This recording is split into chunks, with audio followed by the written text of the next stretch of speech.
পার্লামেন্টের মধ্যে পাঠানো, আইনসভার মধ্যে পাঠানো হলে হবে না।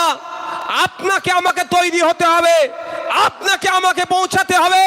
যেখানে আইন তৈরি হচ্ছে সেখানে দাঁড়িয়ে বলতে হবে আমার হিন্দু দলিত ভাইয়ের চাকরির কোটাতে কেন চাকরি চুরি হচ্ছে, সে আওয়াজ একজন আপনাকে আমাকে তুলতে হবে। যেখানে আইন তৈরি হয় সেখানে গিয়ে বলতে হবে ফেক এসটিএসসি সার্টিফিকেট দিয়ে অরিজিনাল যারা এসটিএসসি কমিউনিটির মানুষ তাদেরকে ডিপ্রাইভ করা হচ্ছে। যারা প্রকৃত দলিত, যারা প্রকৃত আদিবাসী তারা পরিষেবা পাচ্ছে না, তাদের পরিবর্তে যারা দলিত আদিবাসী নয় তারা পরিষেবাগুলো নিয়ে নিচ্ছে। এর বিরুদ্ধে কড়া আইন করতে হবে, যেখানে সেটা হচ্ছে আইনসভা। সেই আইনসভার মধ্যে দাঁড়িয়ে আপনাকে আমাকে চিৎকার করতে হবে। আইনসভার মধ্যে আপনাকে আমাকে পৌঁছাতে হবে, আইনসভার মধ্যে গিয়ে আওয়াজ তুলতে হবে পশ্চিম বাংলার যে সমস্ত মন্দিরের সম্পত্তিগুলো এই তৃণমূলের আমলে লুট হয়েছে অবিলম্বে ফিরিয়ে আবার মন্দিরে দিতে হবে। এই আওয়াজ আপনাকে আমাকে তুলতে হবে। আইনসভার মধ্যে তাকে পাঠাতে হবে যে আইনসভার মধ্যে দাঁড়িয়ে কেন্দ্র সরকারের নিয়ে আসা এই আইনের প্রবলভাবে বিরোধিতা করবে এবং শুধুমাত্র এই আইন মুসলমানদেরকে দুর্বল করছে সেটা নয়, সংবিধানের উপরে আঘাত দিচ্ছে। বাবা সাহেব আম্বেদকর অক্লান্ত পরিশ্রম করে যে সংবিধান আমাদেরকে উপহার দিয়েছিল, আজকে কিছু বর্বরের দলেরা, যেটা জ্যোতিবাবুর ভাষায় যাদেরকে বর্বর বলেছিলেন, তারা বাবা সাহেব আম্বেদকরের এই পরিশ্রমকে বৃথা করার চেষ্টা করছে। আমাদের প্রাণের যতক্ষণ শরীরে যতক্ষণ প্রাণ থাকবে সংবিধান নিয়ে যারা ছেড়কার করবে, বাবা সাহেব আম্বেদকরের উপরে যারা আগুন তুলবে, তাদের বিরুদ্ধে লড়াই চালিয়ে যেতে হবে। শুধু মাঠে ময়দানে লড়াই নয়, এই লড়াইটা মাঠে ময়দানে যেমন হবে আইনসভার মধ্যে ঢুকেও লড়তে হবে। আর না হলে কি হবে? এই মন্দিরের সম্পত্তি চুরি হবে, মসজিদের জায়গা বিক্রি হয়ে যাবে। মন্দির কমিটি কিছু বলতে গেলে, মসজিদ কমিটি কিছু বলতে গেলে ধরে মিথ্যা কেস দিয়ে জেলে ভরে দেবে। হচ্ছে না? শুধু কি মসজিদের জায়গা রক্ষা করবে নাকি? প্রকৃত মানুষ যে হবে মন্দির, মসজিদ, কবরস্থান, শ্মশান দেখতে যাবে না। যার উপরে অন্যায় নেমে আসবে তার পাশে থেকে অন্যায়কারীর বিরুদ্ধে সর্বোচ্চ দিয়ে লড়াই করবে। তাই তো নাকি ভাই? এটা পশ্চিমবঙ্গ।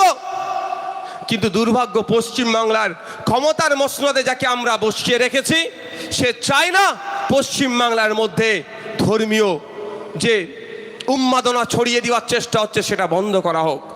সে চায় না এখানকার হিন্দু মুসলমান নির্বিশেষে শান্তির সাথে থাকুক, সে কোনোদিন চাইছে না।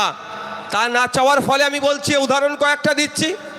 কয়েকটা বিজেপির নেতা যেভাবে হিন্দু মুসলমানের মধ্যে ঐক্য বিনষ্ট করার জন্য বাজে বাজে মন্তব্য করছে, কারো বিরুদ্ধে মমতা ব্যানার্জির সরকারের আমলে রাজ্য প্রশাসন ব্যবস্থা গ্রহণ করেছে? বলুন আপনারা, কেন করেনি? ব্যবস্থা গ্রহণ করলেই তো সমস্যার হবে না। আর সমস্যা না হলে বিজেপি আর তৃণমূল রাজনৈতিক ফায়দা নেবে কিভাবে? যাক, আমি ফিরে আসি। কাশ্মীরের পেহেলগাঁওতে সন্ত্রাসবাদী হামলা হয়েছিল। এই হামলায় 26 জন আমার হিন্দু ভাইকে শহীদ করেছে, খুন করেছে। কারা শহীদ করেছে, খুন করেছে? উগ্রবাদী, মানবতা বিরোধী। শুধু কাশ্মীরের মানুষের তারা শত্রু নয়, আমাদের দেশের আপমার 140 কোটি মানুষের তারা শত্রু। শুধু কাশ্মীরের মানুষের অন্যে তারা আঘাত দেয়নি, আমার দেশের, আমাদের হৃদয়ে তারা আঘাত দিয়েছে। সুতরাং যারা এই কাণ্ড ঘটালো, এখানে নিয়ে আমার কটা প্রশ্ন থেকে যাচ্ছে। আজকাল দেখবেন বিজেপির নেতারা আর বলা ছেড়ে দিয়েছে। প্রথমে খুব চিৎকার করছিল যে কাশ্মীরে হিন্দু ধর্ম দেখে দেখে মারলো, ওর জবাব দিতে হবে। আমারও তো প্রশ্ন এটাই, 1947 সালে দেশ স্বাধীন হয়েছে, স্বাধীন হওয়ার পরে অনেক প্রধানমন্ত্রী এসেছে, কিন্তু কোন প্রধানমন্ত্রী বলেনি নিজেকে বা তার দল বলেনি আমি হিন্দু হৃদয় সম্রাট। যিনি নিজেকে বা যার দল তাকে হিন্দু হৃদয় সম্রাট বলে প্রতিষ্ঠা করতে গেল, তার কাছে আমার গটি কয়েক প্রশ্ন থেকে যাচ্ছে। এখানে মার্কেট, ভিন্ন ধর্মের মানুষ, ভিন্ন জাতের মানুষ আছেন, সবাইকে বলবো আমার বক্তব্যটা একটু মনোযোগ সহকারে শুনবেন। পছন্দ না হলে আমার বিরোধিতা করবেন, বিরোধিতা করা ডেমোক্রেটিক রাইট, কেউ আপনাকে বিরোধিতায় আটকাতে পারবে না। আর আপনার বিরোধিতা যদি কেউ আটকায়, সেই আমার বিরুদ্ধেও বলতে পারেন, মোদিজির বিরুদ্ধেও বলতে পারেন, মমতা দিদিরও বিরুদ্ধে বলতে পারেন। যদি আপনার লিগাল ওয়েতে আপনি প্রোটেস্ট করেন বা বিরোধিতা করেন, আপনার বিরোধিতা কেউ যদি আটকাতে চায়, সে সংবিধান বহির্ভূত কাজ করছে, সে দেশদ্রোহী ছাড়া আর কিছুই নয়। আমার গুটি কয়েক প্রশ্ন থেকে যাচ্ছে কাশ্মীর বিষয়ে। প্রথম কথা হচ্ছে, যে কাশ্মীরে 5 মিটার 10 মিটার ছাড়া ছাড়া সেন্ট্রাল ফোর্স থাকে, সেখানে শুনলাম পাকিস্তান থেকে নাকি জঙ্গিরা এসেছিল। এই ভাই, যদি না ভালো লাগে চুপ করে চলে যাও, চুপ করে শোনো না। এই একটু পিছিয়ে যাও না, যারা চেয়ারে বসে তাদের অসুবিধা হচ্ছে তো।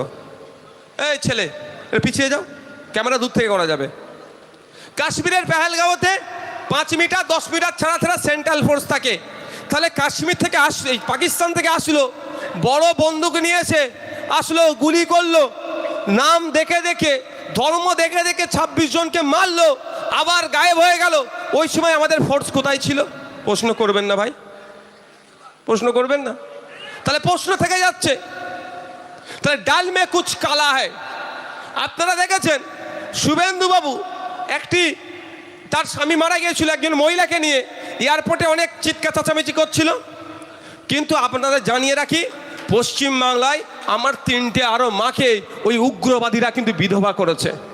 আমার 3টে ভাইকে পিতাহারা ওই উগ্রবাদীরা কিন্তু করেছে। সেই দুজনকে নিয়ে কিন্তু শুভেন্দুবাবু অত চর্চা করেনি। হতে পারে শুভেন্দুবাবু এই বিভাজনের রাজনীতি তারা পছন্দ করেনি, শুভেন্দুবাবুকে ওই জন্য পাত্তা দেয়নি। তাদের মধ্যে আমি একজনের বাড়িতে গিয়েছিলাম। সব জায়গায় ক্যামেরা নিয়ে হাজির হয়ে যেতে হবে ওইরকম ব্যাপার নয়, আসল সত্যটা জানার জন্য। একদম সঠিক সত্য কথা, ধর্ম দেখে হত্যা করেছে। এখান থেকে আমি প্রশ্ন করি যে এত বছর হয়ে গেল, আমরা কি দেখেছি? এই তো গত কদিন আগে দলিত বাড়ি, মানে পিছড়ে বর্গের হিন্দু যাকে বলে, উত্তরপ্রদেশে বিয়ে বাড়ি ভাড়া করে, হল ভাড়া করে বিয়ে দিচ্ছিল মেয়ের, পিটিয়েছে গিয়ে। বল, মুসলমান কেউ মারেনি, উচ্চ বর্ণের লোকেরা গিয়ে ধরে পিটিয়েছে। বলছে তোরা দলিত, তোরা নিচু জাতের, এত সাহস পেলি কোথায়? তোরা বিয়ে, মানে হল ভাড়া করে তোদের ছেলে মেয়েদের বিয়ে দিবি? সাউথ ইন্ডিয়াতে দলিত ছেলে, পিছড়ে বর্গের আমার এক হিন্দু ভাই, তার অপরাধ, সে ইঞ্জিনিয়ারিং পড়াশোনা করছে, মারধর করে তাকে পিচ্ছাপ করে তাকে খাওয়াতে বাধ্য করেছে। বুঝতে পারছেন? কদিন আগে সাউথ ইন্ডিয়াতে সে বেচারি মারা গিয়েছে, তার লাশটা শ্মশানে দাহ করতে দেয়নি, যে আমাদের শ্মশানে তোকে জায়গা দেব না। এই উন্মাদনা চলছে। আমি ওগুলো যাচ্ছি না, কিন্তু ফিরে আসি। দলিতদের উপরে অত্যাচার হয় দলিত হওয়ার জন্য, আদিবাসীর উপরে অত্যাচার হয় আদিবাসী হওয়ার জন্য, মুসলমানের উপরে অত্যাচার হয়েছে পেলু থেকে শুরু করে আপনাদের এই দক্ষিণ 24 পরগনার সাবির, বাসন্তী রীতি বাড়িতে নাকি সাবির মল্লিক, তাকে খুন করেছে। তার অপরাধটা কি ছিল? সে নাকি গোমাংস খেয়েছে। পরে ওইটাকে ল্যাবে গিয়ে টেস্ট করে দেখেছে ওটা গোমাংস ছিল না, তাও তাকে খুন করেছে। কিন্তু ভারতবর্ষে এই ধরনের রেকর্ড ছিল না। যে নাম জিজ্ঞাসা করছে জঙ্গিরা, সেই তোমার নাম কি বলো, তুমি যে হিন্দু কি মুসলমান জিজ্ঞাসা করে মেরেছে, এই রেকর্ড ছিল না। এই প্রথম হলো। কার আমলে হলো? মোদিজির আমলে। কোন মোদিজি? যে নিজেকে হিন্দু হৃদয় সম্রাট, হিন্দু ভাইদের কাছে যে নিজেকে ভগবান হিসাবে রিপ্রেজেন্ট করার চেষ্টা করছে। তাহলে তো প্রশ্ন এখানেই, শুভেন্দু বাবুরা দেখবেন এখন বলা ছেড়ে দিয়েছে। শুভেন্দু বাবুকে আমার প্রশ্ন, আগে উত্তর দিতে হবে 1947 সাল থেকে জঙ্গিদের সাহস হতো না। ভারতবর্ষে অনেক জঙ্গি অ্যাটাক করলেও আমার ভারতবর্ষের সংখ্যাগুরু হিন্দু ভাইদের ধর্মীয় পরিচয় জেনে হত্যা করার। কিন্তু তোমাদের সরকার যেটা চলছে, কোথা থেকে জঙ্গিরা সাহস পেল? অপদার্থ সরকার চলছে আমার দেশে। আমার হিন্দু ভাইকে তার ধর্মীয় পরিচয় জেনে যারা খুন করলো, এতদিন হয়ে যাওয়ার পরেও সেই 4টে বেটাকে খুঁজে বার করতে পারছে না কেন তোমার 56 ইঞ্চির প্রধানমন্ত্রী? প্রশ্ন করবেন না? জিজ্ঞাসা করবেন না? সেই 4 জন কোথায় গেল?